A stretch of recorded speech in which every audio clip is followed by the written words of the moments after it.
هەر کەسێک هاوکاری ژارەکان و فەقیرەکان بێت لە لای خوای پەروەردگار پلەی بەرزە بێتەوە. پێغەمبەری خوا صلی الله عليه وسلم فەرمووی: أنا وكافل اليتيم في الجنة هكذا، وأشار بالسبابة والوسطى وفرج بينهما شيئا.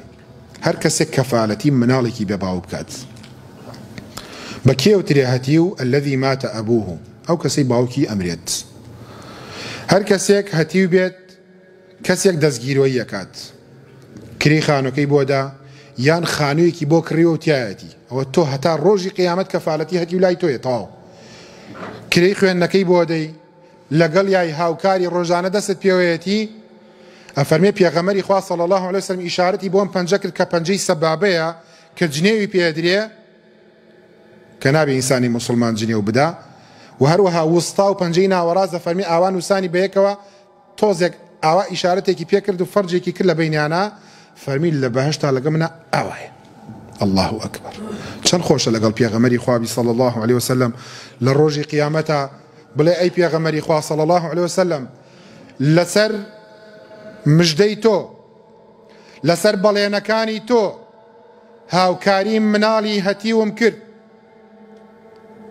کوا بەڵێنەکەت ئەی پێغەمبەری خوا صلی الله عليه وسلم؟ فەرمی وەرە لەگەڵ منای دراوسەی منیت، واللهی ماڵ و سامانت هەیە لە دوای بیستنی ئەم فەرموودە و هیچ کاتێک کەم تەرخەمی مەکە لەگەڵ مناڵی بێباوکە. ئەگەر توانات هەیە و لەو جۆرانی خوای گەورە پارە و ماڵ و سامانی پێداوی بگەڕێ بە دوای مناڵێکی هەتیوە خانووی بخەرە ژێریان هەتا ڕۆژی قیامەت بەختەوەری بۆ خۆت. بەڵام خۆ ناشکوری نەبێک زۆرێک لەو کەسانەی ئەمڕۆ بێباوکن بۆ خۆیان لەسەر حسابی موسڵمانان های بلای ڤەرژین. خەڵکەیە خاوەنی سیارەیە، خاوەنی خانووە، خاوەنی پارەی خەوتووە، تەبیعەتی جەهەنمی هەیە، هەلمی مەزید هەر داوایەکات تاو بەسە. بەشی دانەیەکی تر هەزارەها فەقیرمان هەیە لەم کۆمەڵگا پێویستی باوکاریە، خۆ ناچێەوە کۆ مرۆڤانەی کە ڕووی خۆیان ناشرین کردووە لە کۆمەڵگا داوای بکە، داوای ناکە. پیاوە ئافرەتێکی مەردە تعریفهم بسیماهم بەدەم و چاویە هەسی پێیەکی.